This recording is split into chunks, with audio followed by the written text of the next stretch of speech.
Money is still the root of all evil, yet we tell our kids don't get that degree, the jobs don't pay enough. Good deeds are only done when there's a profit margin. Videos of the misfortunes of others go viral. We laugh and share them with our friends to laugh with us. Our role models today, 60 years ago, would have been examples of what not to be.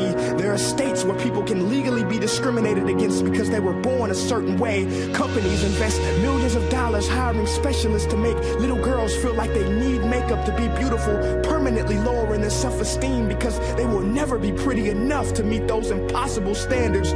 Corporations tell us, buy, get this, get that. You must keep up, you must fit in. This will make you happy, but it never does for long. So what can we do in the face of all this madness and chaos? What is the solution? We can love. I have to tell you, now the bow tie says differently, but I'm not down with the rap scene.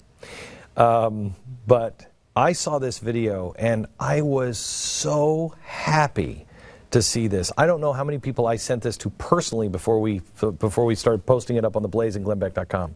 I want you to meet the rapper behind it, Prince E. He has covered some pretty heavy topics in his videos, including Ferguson and the Mike Brown shooting, as well as how to best defeat the problems in the world today. And his answer is very simple: love. Love one another. Prince E. joins me now. Prince, how are you? May I call you Prince or E or Prince E?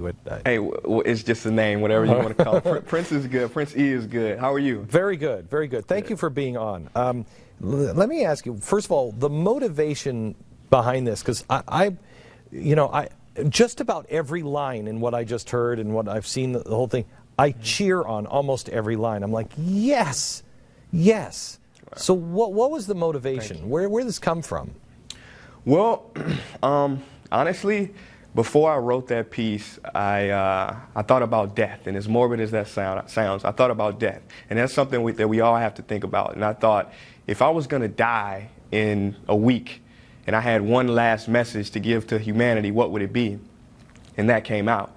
The only message worth sharing is one of love and kindness and compassion. Beyond all of the negative things that we see, our solution is love. And I wrote it just out of love, out of pure, it's not even about me. It's not about Prince E, it's about the message. People can forget about me, but if they watch the video and they're changed internally, my job is done.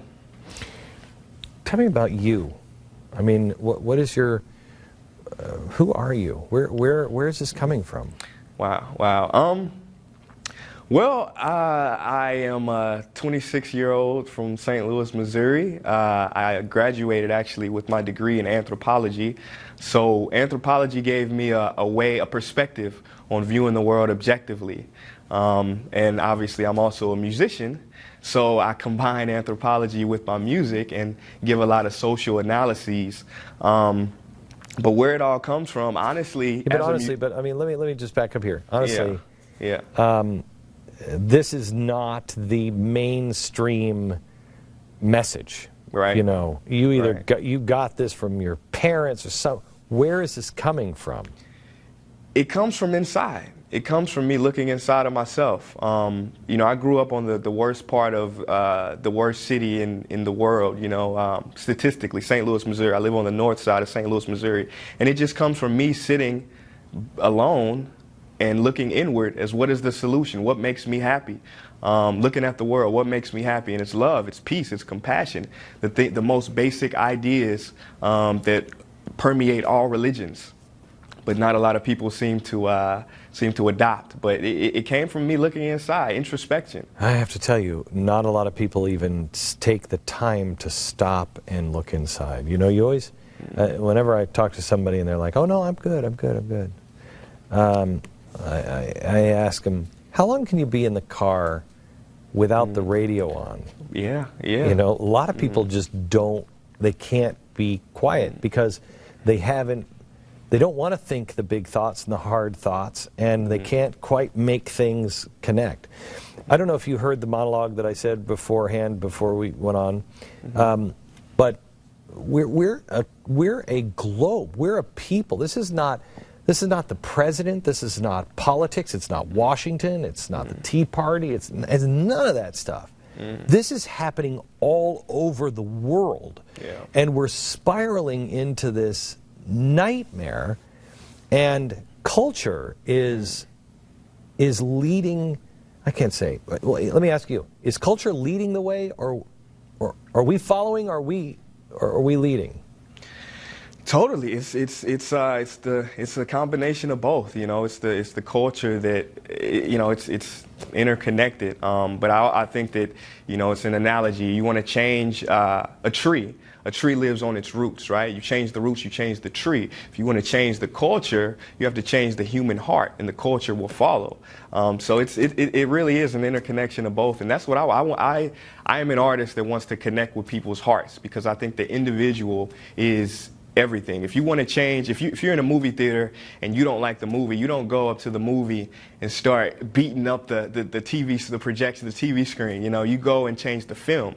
So I believe that in order to have external peace, we have to have internal peace in ourselves before any change is possible. Play devil's advocate with you.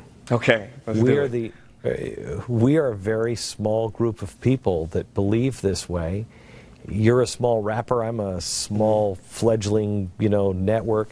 Yeah. And how are we going to go against the Beyoncés? And I'm not saying they're leaders of this, but just in that example, how are we going to go against this culture and this tidal wave? How do you survive that? Very interesting. I honestly believe that deep down, through all of the cultural conditioning, a lot of people are missing something in their lives. You know, they're not truly happy. And what I offered, I mean, my video reached, I think, 30-something million people in 14 days. I touched something. I touched something within all humans. This transcends age. This transcends race. Because I honestly think that within everyone, that pure love, that pure consciousness is who we really are. You know, I think that finding out who you really are is the key. And I just offered that. You know, I didn't want to necessarily reach that many people. I just threw that video out, and it touched so many people. And I know marketers and Jay-Z would love to have that many hits on some of his. And I'm just a guy in North St. Louis, you know, putting out random videos with my videographer, Brandon Sloan. And that's what happened. So I think that I touched something. And when you show people that pure love, that pure compassion, they will gravitate towards it. And I always say, you know, when you compete with no one can compete with you. I'm not trying to go against Jay-Z or Beyonce. I can only do what I can here and now while I'm here. And that's it. Do you ever get beat down? Do you ever think to yourself, this isn't going to make a difference?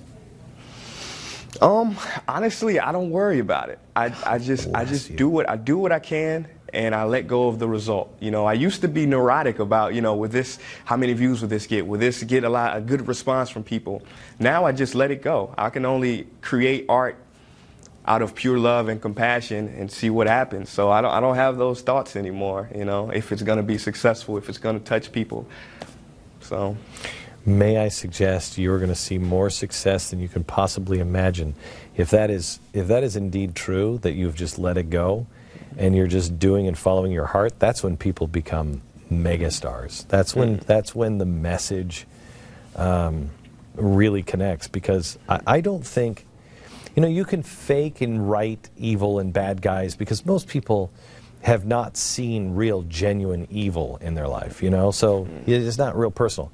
But everybody at some point has seen true, genuine love, and they can spot a fraud a million miles away. And so you can't, I just don't think you can fake this stuff, at least for very long. Yeah. So what are you doing next? I'm continuing to release spoken word videos. I've got one releasing on the 29th about technology, actually. So I'm excited. What's your view on technology? My view on technology. My view is that it's not technology's fault.